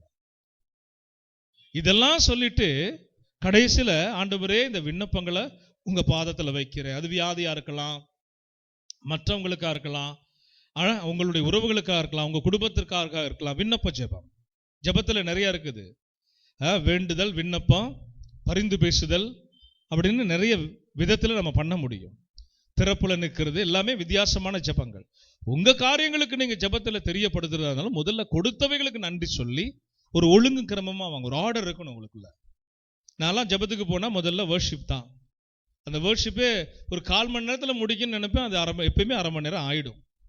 1/2 மணி நேரம் வர்ஷிப்பே போனா அதுக்கப்புறம் இன்னும் 1 மணி நேரம் நான் ஜெபிக்கணும். இல்லையே சொல்லுங்களேன். நான் பாட ஆரம்பிச்சுன்னா என்ன மெய் மறந்து பாடுவேன். ஆண்டவர் துதிக்கிறதுல ரொம்ப எனக்கு பிரியமான காரியம் அவர் ஆராதிக்கிறது. பக்மன் ஐயா பாட்டு, நான் எழுதின பாட்டு, இதெல்லாம் வச்சு ஆராதிக்க ஆரம்பிச்சுன்னா ரொம்ப என்ன மெய் மறந்து பாடுவேன். பாட்டுக்குள்ள போயிட்டேன்னா அதுல இருந்து வெளியே வர்றதுக்கு ஆவியானவர் எனக்கு உதவி செய்யணும். அந்த அளவுக்கு அதுல நான் ஒன்னரை கலந்துருவேன். ஆராதிச்சு முடிச்ச கையோட கொடுத்தவைகளுக்காக நன்றி சொல்லி, தேவைகளை சொல்லி, அதிகமா எனக்காக நான் ஜெபிக்கிறதே கிடையாது. என்னுடைய கொடுக்கப்பட்ட பாரங்கள், தேசத்திற்காக, அழிகிற ஆத்துமாக்களுக்காக, சபைக்காக, சபை ஜனங்களுக்காகன்னு சொல்லிதான் நான் என்னுடைய ஜெபத்தை நான் பயணம் செய்யறேன். எனக்காக ஜெபிக்கிறது ஒரு கடைசி ஒரு 5 நிமிஷம் 3 நிமிஷம், அவ்வளவுதான். தேவைகள் எல்லாம் சந்திங்க, பாதுகாத்து கொள்ளுங்க. இந்த நிலக்காரியத்தை கூட கடைசியா ஜெபத்துல வைத்து ஒப்பு கொடுத்து சபை காரியம். இன்றைக்கு காலையில கூட ஒப்பு கொடுத்து சபை காரியம். அதுக்காக நான் ஜெபிக்க வேண்டிய என்னுடைய கடமை. அப்ப இந்த ஆர்டர் படி தேவைகள். இப்ப இன்னைக்கு காலையில ஜெபம் எனக்கு என்ன இருந்துச்சு? சர்ச்சோடைய வர்ஷிப், ஆராதனை. இதுக்குதான் பாரமே. அப்ப காலையில 5:30 மணி போல உட்கார்ந்த ஜெபத்துக்கு அடுத்த 1 மணி நேரம் பார்த்தீங்கன்னா முழுமை ஒப்பு கொடுத்து ஆராதனைக்குள்ள நீங்க வரணும், ஆராதனையில் பிரியப்படணும், ஜனங்களை நேரத்துக்கு கொண்டு வரணும், எல்லாரையும் ஆசீர்வதிக்கணும், வெறுமையா போகக்கூடாது, வியாதிக்கு சுகமாகணும், ஆராதிக்கிற என்ன நீங்க ரத்தத்தால கழுவணும், கீபோர்டு வாசிக்கிற மகனை பொறுப்பு. இதெல்லாம் ஒரு ஆர்டர் பாருங்க. நமக்கு என்ன சொல்ல போறோங்கிறது தெரிஞ்சிருக்கணும். ஜெபத்துல போயிட்டு அனாவசியமான வார்த்தையில அளப்பக்கூடாது. அதே போல ஜெபத்துல போய் சில ஆளு சண்டை போட்டுக்கிட்டு இருப்பாங்க ஆண்டவரோட. உன்னை திருத்தவே முடியாது. சண்டை போடுறதுக்கெல்லாம் உனக்கு வாய்ப்பே கிடையாது, வாய்ப்பே கிடையாது. அதுக்கெல்லாம் நம்ம தகுதியான ஆளே கிடையாது. அவரோடு போய் தர்க்கம் பண்றதுக்கு நம்ம தகுதியான ஆளே கிடையாது. அவர் பார்வைக்கு நலமானதை செய்வார். ஆமென் சொல்லுங்க. 1 சாமுவேல் 3ஆம் அதிகாரம். அவர் பார்வைக்கு, அவர் கர்த்தர், அவர் பார்வைக்கு எதை செய்தாரோ அது நல்லதுன்னு நம்பணும். ஆமென். எதை உங்ககிட்ட இருந்து எடுத்தாரோ அதுவும் நல்லதுன்னு நம்பணும். அல்லேலூயா. அதுதான் விசுவாசம். அப்ப அடுத்தது கொடுக்கும்போது இன்னும் பெட்டரா கொடுப்பார். ஆமென். சோ வாசித்து முடிங்க. 8 வரைக்கும் வாசித்து முடிங்க. அவர்கள் அதிக வசனப்பினால் தங்கள் ஜெபம் கேட்கப்படும் என்று நினைக்கிறார்கள். தங்கள் ஜெபங்கள் கேட்கப்படும் என்று நினைக்கிறார்கள். இது ஒரு கற்பனை. அதிகமா கொட்டுறதுனால எல்லாமே கேட்டுரும் கிடைச்சிரும் ஒரு கற்பனை. அடுத்தது, அவர்களை போல செய்யாதிருங்கள். உங்கள் பிதாவை நோக்கி நீங்கள் வேண்டிக் கொள்ளுகிறதற்கு முன்னமே உங்களுக்கு இன்னது தேவை என்று ஒரு அல்லேலூயா சொல்லுவோமா? அப்படியே பைபிளை வச்சுட்டு 2 கரங்களை தட்டி பிதாவாகிய தேவனை மகிமைப்படுத்தி மகிமைப்படுத்தி மகிமைப்படுத்தி ஹல்லேலூயா. உங்க தேவை இன்னதுன்னு தெரியுது. யாருக்கு? பிதாவுக்கு. எப்ப தெரியுது? நீங்க ஜெபத்துக்கு போக முன்னவே தெரியுது, 1 மாசத்துக்கு முன்னவே தெரியுது, அவருக்கு 1 வருஷத்துக்கு முன்னவே தெரியுது. ஆனா என்ன செய்யறாருங்க? ஜெபம் செய்யணும்னு எதிர்பார்க்கிறார். அல்லேலூயா சொல்லுங்க. நாம நினைக்கிறோம் நம்ம ஜெபிச்சதுக்கு அப்புறம் தான் கர்த்தர் அதை கேட்டு பதில் கொடுத்தாரு. அது வியாதியா இருக்கட்டும், பொன்பொருளா இருக்கட்டும், நிலக்காரியமா இருக்கட்டும், உங்க அடிப்படை சகல தேவைகளா இருக்கட்டும், அவருக்கு தெரியுங்க. யாருக்கு தெரியும்? உங்களையும் என்னையும் இயேசுவின் கையில ஒப்பு கொடுத்த பிதாவுக்கு தெரியும். இயேசு என்ன முயற்சி பண்ண விரும்புறார்னா, பிதாவோடு நம்ம ஒன்னரை கலந்து, ஏன்னா இயேசு பிதாவோடு ஒன்னரை கலந்து பிதாவுக்கு கீழ்ப்படிந்து இருந்தார். இப்ப அவருடைய இரத்தமும் மாம்சத்தின் வழியாக நாமும் பிதாவோடு ஒன்னரை கலந்து பிதாவுக்கு கீழ்ப்படிந்து ஜெப வாழ்க்கை உள்ளவர்களா வாழ்ந்து முடிக்கணும்னு இயேசு ஆசைப்படுறார். எத்தனை பேருக்கு விஷயம் புரியுது? இயேசுவை ஜெபிச்சாரா இல்லையா? நீங்க சொல்லுங்க. இயேசு பிதாவுடைய ஒரே பேரான குமாரன் அப்படிங்கிறதுக்காக அப்படியே காலரை தூக்கி விட்டு அவர் உபவாசம்லாம் இருக்காம ஜெபம் பண்ணாம இருந்தாரா என்னைக்காவது? மரண பரியந்தம் வரைக்கும் அவர் என்ன செய்தாரு? ஜெபித்தார். சிலுவையிலும் ஜெபித்தார். ஜெபித்தாரா இல்லையா? இவர்கள் செய்கிறது இவர்களை ஜெபந்தானே. இயேசு ஜெபத்திலேயே வாழ்ந்து முடித்தவர். ஆமென் சொல்லுங்களேன். அதே போல வாழ விரும்புகிறவர்கள் அவர் நேசிக்கிறவர். அல்லேலூயா. ஜெப வாழ்க்கை இல்லாதவங்களுக்கு தான் ஆபத்து. ஜெபமே விரும்பாதவங்களுக்கு ஆபத்து. ஜெபம் இல்லைன்னா ஜெயம் இல்லை. ஜெபம் இல்லைன்னா அங்க ஆவி இல்லை. ஜெபம் இல்லைன்னா இயேசு இல்லைன்னு அர்த்தம். பெயர் கிறிஸ்தவர்கள். நம்ம ஆலயத்துல இருப்போம், ஞானஸ்தானம் எடுத்திருப்போம், பல ஆண்டு காலம் ஆயிருக்கும், ஆண்டவரை ஏற்றுக்கொண்டு பிரயோஜனம் இல்லை. உயிர்ப்பிக்கப்படல, ஆவியில நீங்க நிரப்பப்படல, ஜெப ஆவி உங்களுக்குள்ள இல்ல, அதை நீங்க விரும்பல, அதனால அவர் உங்களுக்கு கொடுக்கல. ஜெபிக்கிறவர்களாய் வாழ்ந்து முடிக்கணும். ஆமென் சொல்லுங்க. அப்படி ஜெபிக்கிறவங்களுக்கு தான் அந்த வசனத்தின்படி அவர் சொல்றாரு, உங்கள் பிதா என்ன செய்திருக்கிறாரு? இன்னது உங்கள் தேவை என்று அறிந்திருக்கிறார். ஒன்னும் தெரியாமலாம் கிடையாது. ஏதோ நீங்க ஜெபிச்சு அதுக்கு பிறகுதான் அந்த பலன் வந்ததுன்னு நீங்க நினைக்க கூடாது. இப்படி ஒரு தேவை வரும். இந்த தேவையோட என் மகன் என்ன செய்வான்? என்கிட்ட வருவான், என்கிட்ட வருவாள்னு யாரு அவளோட காத்திருக்கிறா? பிதாவாகிய தேவன். அதனாலதான் இயேசு ஒரு அழகான உவமையை சொல்றாரு. என்ன சொல்றாரு? துன்மார்க்கமாய் வாழ்ந்த ஒரு கெட்ட குமாரனை குறித்து நம்ம பார்க்கிறோம். கெட்ட குமாரனாய் அவன் தன் வீட்டை உறவுகள் எல்லாம் விட்டு தூரமா பயணித்தும் அவன் திரும்ப வரும்போது அந்த தகப்பன் என்ன செய்யறாரு? அவனை மறுபடி அலங்கரித்து தன் மார்போடு கட்டி அணைத்து கொள்ளுகிறார். நம்ம தூரமா வாழ்ந்தோம், நம்ம அறியாம பாவத்துல வாழ்ந்தோம். இயேசுவின் ஊடாக நம்ம கழுவப்பட்டு இயேசுவின் நாமத்தின் ஊடாக ரட்சிக்கப்பட்டு பிதாவுக்கு பிள்ளைகள் ஆகிற பாக்கியத்தை தான் கர்த்தர் கொடுத்திருக்கிறார். ஆமென் சொல்லுங்க. அதனால பிதாவை கனப்படுத்த மறந்துடாதீங்க. நீங்க எதையும் போக்கஸ் பண்ணி நான் சொல்ல ஆசைப்பட்டேன். பிதாவாகிய தேவனை நீங்க என்ன செய்யக்கூடாது? உங்க ஜெபத்துல மறந்துடக்கூடாது. அவருக்கு மகிமை செலுத்தணும், பிதாவை ஸ்தோத்தரிக்கணும். இயேசு விரும்புகிறாரு, இயேசு அதை தான் பண்ணாரு, நம்மளே அதான் செய்ய சொல்றாரு. அப்ப நமக்கு வணங்குவதற்கு பிதா, குமாரன், பரிசுத்த ஆவி. ஹல்லேலூயா சொல்லுங்க. இப்ப ஆண்டவர் என்ன சொல்றாரு? 8 வரைக்கும் வாசிச்சாச்சா? முடிச்சாச்சு. சரி, அடுத்ததாக நம்ம கவனிக்க வேண்டிய இன்னொரு விஷயம் உபவாசம். எத்தனை பேர் கேட்க ஆவலா இருக்கிறீங்க? ஒரு 10 நிமிஷம் முடிச்சிடலாம். எத்தனை பேர் ஆவலா இருக்கிறீங்க? உபவாசத்தை குறித்து மத்தேயு 6:16 18 3 வசனத்தை மாத்திரம் வாசித்து நம்ம முடிக்க போகிறோம். வாசிக்க கேட்கலாம். நீங்கள் உபவாசிக்கும் போது மாயக்காரரை போல. இங்க ஒரு பெயர் கொடுக்கப்படுது. என்ன பேருங்க? 3 இடத்துல மாயக்காரருங்கிறாரு. நம்ம எடுத்த சப்ஜெக்ட்ல 3 இடத்துல என்ன செஞ்சிட்டாரு? இது மாயக்காரர்களை போல செய்யாதீங்க. வாசிக்கலாம். நீங்கள் உபவாசிக்கும் போது மாயக்காரரை போல முகவாடலா இராதீங்கள். அவர்கள் உபவாசிக்கிறதை மனுஷர் காணும் பொருட்டாக தங்கள் முகங்களை வாட பண்ணுகிறார்கள். இது நான் அரபு கண்ட்ரில வேலை பார்த்தாலும் அவங்களுக்கு அந்த 40 நாள் உபவாசம் வரும்போது இங்க சொல்லப்பட்டதெல்லாம் நாங்க பார்த்திருக்கிறேன். முக வாடலா இருக்கிறது, உபவாசிக்கிறது, பலருக்கு காண்பிச்சுக்கிறது, உபவாசம் இருந்து அது ஒரு பெருமை. ஆனா உபவாசத்தை குறித்து ஆண்டவர் நமக்கு அப்படி கற்றுக் கொடுக்கல. முக வாடலா இருந்து நான் உபவாசிக்கிறது காண்பிச்சுக்கிட்டு, இல்லைன்னா நான் உபவாசிக்கிறது டமார் அடிச்சுக்கிட்டு, அது இல்ல உபவாசம். உபவாசம்னா என்ன? வாசிக்கலாம், விட்டதுல இருந்து வாசிங்க. அவர்கள் தங்கள் பலனை அடைந்து தீர்ந்ததென்று மெய்யாகவே உங்களுக்கு சொல்லுகிறேன். ஆண்டவர் சொல்லிட்டாரு. அப்படி எல்லாம் இருக்கிறவனுக்கு அது முடிஞ்சிருச்சு.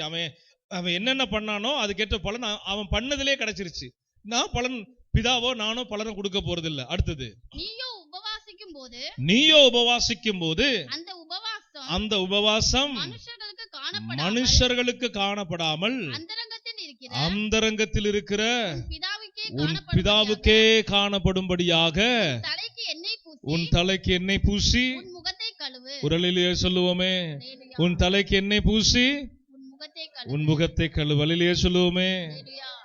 உடனே போயிட்டு எண்ணெய் பாட்டில் கணக்கில் எடுத்து டமார்னு அப்படியே கவுத்துக்கிட்டு முகம் பூரா வலிஞ்சு ஊத்துற மாதிரி எண்ணெயை பூசி அப்புறம் முகத்தை கழுவுறே ஏசு சொன்னாரு சொல்லக்கூடாது. இதுக்கு ரகசியம் வேற. அல்லேலூயா சொல்லுங்க. தஞ்சாவூர்ல ஒரு சபைக்கு போயிரு பார்த்தேன், ஆளுக்கு முகம் பூரா என்ன வலியுது.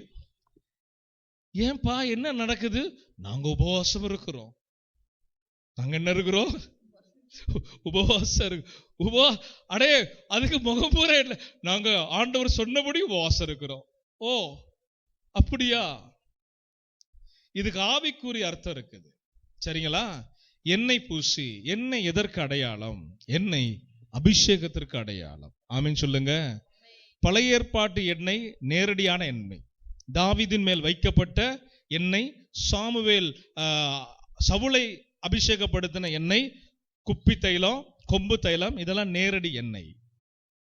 இன்னைக்கு எண்ணெய்க்கு ஒப்பாக அதே அபிஷேகத்தின் ஆவியானவர், பரிசுத்த ஆவியானவர் நம்ம எல்லாரும் மேல என்ன செய்யப்பட்டிருக்கிறாரு? ஊற்றப்பட்டிருக்கிறார். ஆமென் சொல்லுங்க. அவங்க அந்த காலத்துல தீர்க்க தரிசிகளுக்கு கர்த்தர் கற்றுக் கொடுத்ததை செய்தாங்க. அப்பதான் ஆவியானவர் பலமா இறங்கி அந்த ராஜாக்களை பயன்படுத்தினார். உண்மை அதுதான். ஆனா இப்ப அப்படி இல்லை. புதிய ஏற்பாட்டுல அப்படி இல்லை. அந்த எண்ணெய்க்கு அடையாளமாக யார் ஊற்றப்பட்டிருக்கிறாரு? பரிசுத்த ஆவியானவர் ஊற்றப்பட்டிருக்கு. அல்லேலூயா சொல்லுவோமே. உபவாசம் இருக்கும்போது பரிசுத்த ஆவியானவரோடு நீங்க நெருங்கி இருக்கணும். ஆமேன். உங்க சிரசில் அவருடைய அபிஷேகம் தங்கி இருக்கணும். ஆமேன். அந்த அளவுக்கு முதல்ல ஒரு ஜெபத்தை ஏறெடுத்து தான் உபவாசத்துக்கு உங்களை ஒப்பு கொடுக்கணும். அல்லேலூயா சொல்லுங்க. அப்ப சிரசில அபிஷேகம் எங்க இருக்கும்? சிரசில இருக்கும். தாவீது அபிஷேகம் எங்க படுத்தினாங்க? ஆரோனை குறித்து சொல்ல, ஆரோனின் சிரசிலே ஊற்றப்பட்டு அவன் தாடிகள் வழியாக அங்கியை நனைத்தது போல அபிஷேகம். சரிங்களா? அப்ப தலைப்பகுதி அவர் பரிசுத்த ஆவியானவர் தனக்கென்று முத்திரையிட்டு தன்னுடைய பிள்ளைகளை வேர்பிரிக்கிறார். அப்ப அபிஷேகத்தை நீங்க என்ன செய்யணும்? பெற்றிருக்கணும், அல்ல பெற்றுக்கொள்ளணும். பெற்றவர்கள் அனல் மூட்டி உபவாசத்தோடு உட்காரணும். அப்பதான் அந்த 40 நாள், 21 நாள், இல்ல 7 நாள், 3 நாள் உங்க உபவாசம் போறதே தெரியாது. அதுக்குதான் ஆண்டவர் சொல்ற முகத்தை கழுவணும். முகத்தை ஏன் கழுவணும்? ஏன் முகத்தை கழுவணும்? கண்கள் முகத்துல தான் இருக்குது.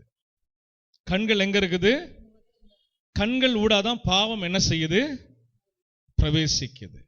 அப்ப சுத்த ஜலத்தினால, ஜலமாகி இயேசுவின் நாமத்தினால கண்களூடா, அவங்க முகத்தினூடா, இன்னும் முகப்பகுதியில காது இருக்குது, நம்ம இன்னும் பேசக்கூடிய வாய் இருக்குது. இவைகளூடா செய்த பாவங்கள் கழுவப்படணும். அல்லேலூயா சொல்லுங்க. அல்லேலூயா சொல்லுங்க. அல்லேலூயா சொல்லுங்க. புரியுதா ரகசியம்? நேரடி அர்த்தம் எடுத்துக்கிட்டீங்கன்னா எண்ணெய் லிட்டர் கணக்கில் ஊத்திக்கிட்டு உடம்பு புற மசாஜ் பண்ணிக்கிட்டு நான் உபவாசம் இருக்கிறேனே, மண்ணாங்கட்டி. நேரடி அர்த்தத்தை தான் வேதலத்தை எடுத்துக்கிட்டு குழப்பம் இந்த பெந்தெகோஸ்தே சபைக்குள்ள சீனு போற அளவுக்கு இருக்குது. இதான் அசிங்கம், அநாகரிகம், தேவையற்ற காரியங்கள். ஒரு ஊழியக்காரர் சொல்லுவாரு, நாங்க மேல் வீட்டறையிலிருந்து தான் உபவாசம், நாங்க ராபோஜனம் எடுப்போம். இன்னொருத்தர் சொல்றாரு, நாங்க திராட்சை பழத்தை அப்படியே புளிஞ்சு எடுத்து அந்த ரசத்துல தான் நாங்க என்ன செய்வோம்? பானம் பண்ணுவோம். நான் கேட்கிறேன், அதோடைய அர்த்தம் என்ன?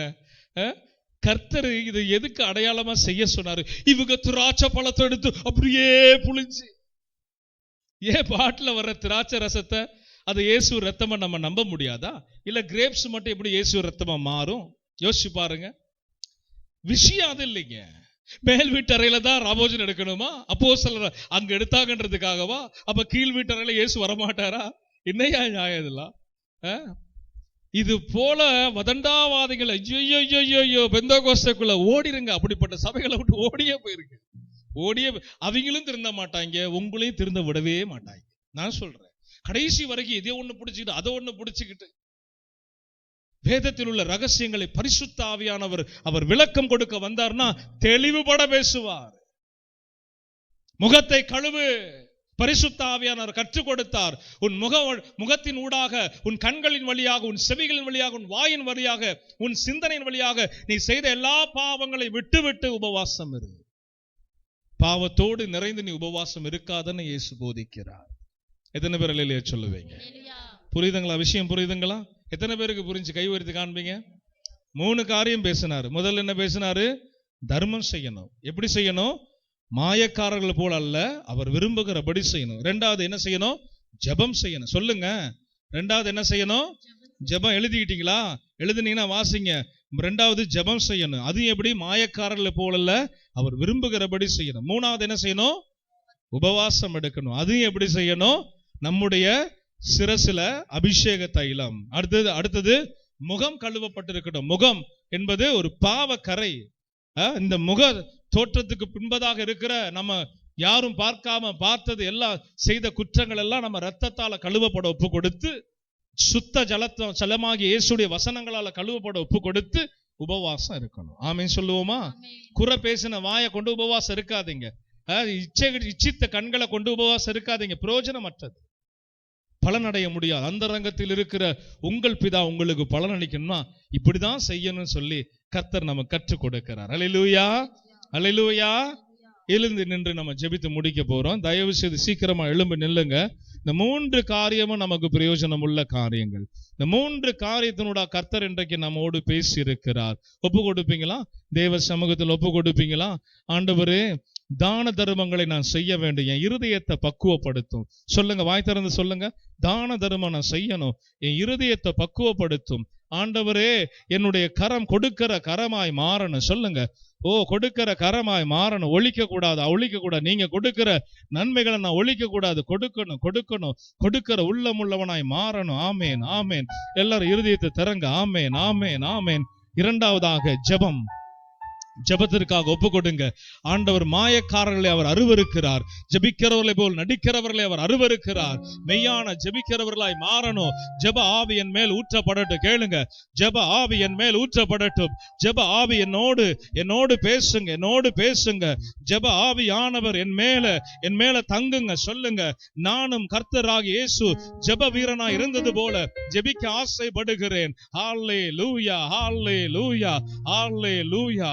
3வதாக உபவாசிக்கணும். உபவாசிக்கிறது மாயக்காரர்களை போல அல்ல. ஆண்டவர் விரும்புகிறபடி நான் உபவாசிக்க விரும்புகிறேன். உபவாசம் எடுத்து ஜெபிக்க விரும்புகிறேன்.